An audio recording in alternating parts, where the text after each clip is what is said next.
I've been told by my delightful interviewer that we are rock and rolling, or rolling and rocking. In other words, the camera, the sound equipment is running, and I'm sitting here. And as I sit here, hopefully from a historical perspective, I'd like to talk to you a little bit about L. Ron Hubbard. And as you know, there's a version of L. Ron Hubbard, the one that runs from 1950 to about 1960 or thereabouts, who I think the absolute world of. Having said that,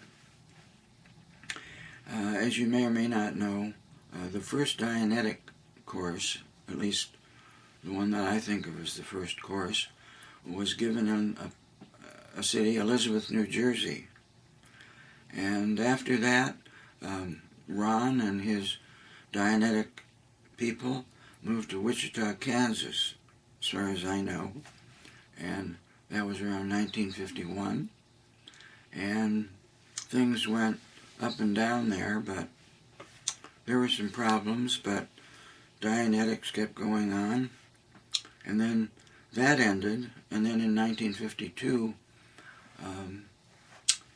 Philadelphia became the location of the Philadelphia course where, gosh, I think Ron did about 60 hours of auditing. But the thing I wanted to get to about this guy was in the 1950s, at least for me, he was a very human being. A guy with a new wife, Mary Sue Hubbard, married in 1951, I think. 20 years his junior. Nevertheless, a very bright, intelligent young woman who was ageless. So he was 40-something and she was 20-something, but she was a very mature person and really understood Dianetics and Scientology and L. Ron Hubbard. Anyway, they went on and had 5 children. So Ron was being a daddy. He had a wife. They were making babies. He loved his children. He loved his wife.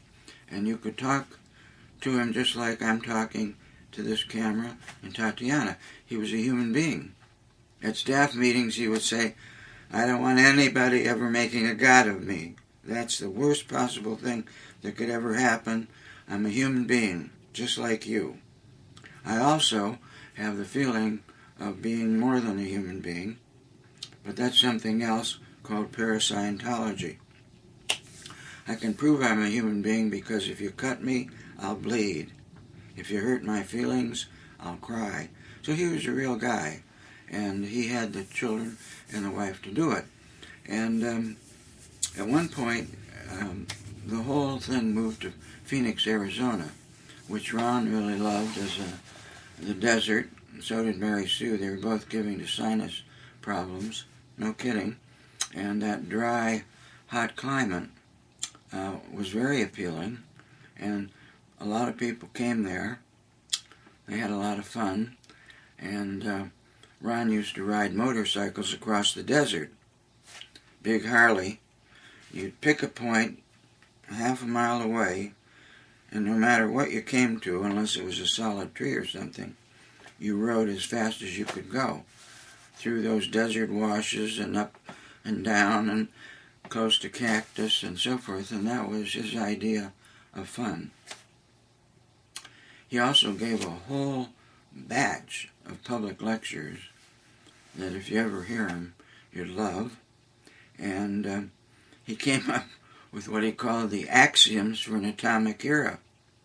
And I can only remember 2 of them. One of them was, if you're mapped, you're trapped. That was one of them. What was the other one? Maybe I'm just down to 1 at the moment. But anyway, I'm just trying to point out that he was a very human guy and very creative, because in a very short period of time, he wrote a lot of books. Some of them were pretty thick. Like the original Dianetics book is over 400 pages.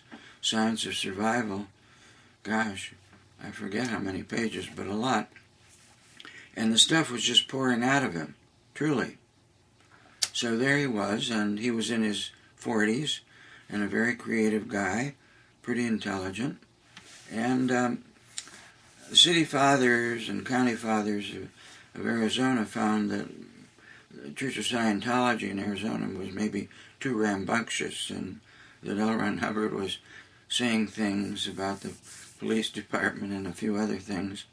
So Ron picked up the whole operation and moved it to Washington, D.C., with the idea in mind that would be the real home of the constitutional freedoms guaranteed to every individual and group in the United States.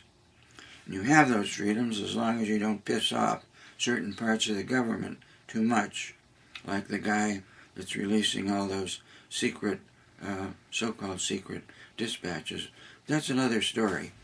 Anyway, during that period, I think it was in Phoenix, actually, Ron had been married, I think, 3 times, okay?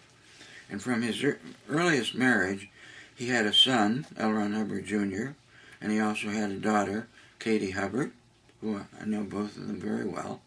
L. Ron Hubbard Jr. was about my age, Katie Hubbard a little younger. Anyway, L. Ron Hubbard Jr.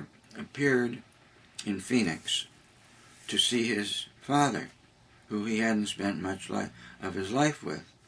And at that time, he was a guy with long sideburns who liked to listen to country music and was just sort of like, a guy with a can of beer and a motorcycle and what have you. So he went to see his father, and they hadn't seen each other in years and years. And he says, according to the story, he said, well, what do you do, Dad? What are all these people here doing? What is this crap all about? I haven't heard anything about it. So his father said, I'll show you. Well, this is all written up in a Scientology journal called Scientology Journal 3G. But anyway, to compress the story, in a few minutes, L. Ron Hubbard Jr. was having a giant out-of-the-body experience, something he'd never experienced. And he was looking at himself as an ordinary human being, but outside of that self, as an awareness of awareness unit, or a nothingness, observing himself as an ordinary human being. And he laughed and laughed and laughed to see what he was turned into, because he realized that he was pure consciousness, that he was not a human being really. And his father then did something which was part of called Routine 1, called the Grand Tour, where if a guy is outside his body having an out-of-the-body experience, you take him all over the universe and familiarize him with the length and breadth of the universe, starting perhaps with the nearest things like planet Earth, the moon, and the immediate solar system. But once a person is out of the body and feels comfortable, you can take them all over the universe. You can take them at any place in time, place, form, or event, so that they can get a complete understanding of life. Life both for human beings and just life. And that happened to L. Ron Hubbard Jr. in the course of an hour or two. When they finished that session, Ron and his namesake, L. Ron Hubbard Jr., were as close as two people could ever get in understanding each other. And it wasn't so much father and son as two complete awareness of awareness units who understood what immortality was. Now, you don't have to believe any of that. I'm just telling you what occurred. And after that, this young guy was like the image of his dad in terms of what he could do for other people, how he could help them to have that experience, and his level of responsibility. Well, so I want to tell you about that because in 1956, Ron and his Traveling Roadshow, which is another name for the Church of Scientology, in 1956, I've caused my interviewer to cough, but that's okay. she's more than a human being, too. Anyway, they moved the whole thing to Washington, D.C., the home of freedom. Of course, we mustn't forget that in 1952, when McCarthy was witch hunting communists, those freedoms went out the window like that in search of commies. There's commies in the film and all this crap. And it took about a year or two before the Constitution and the Bill of Rights. President Eisenhower stopped playing golf long enough to say, get rid of that senator. He's violating the Constitution every day. But anyway, these things happen in the United States, and if we aren't guarding our freedoms, they go up like that. We're in the midst of some of that right now, but this isn't a political talk. Right? Let's take a break. Thank you.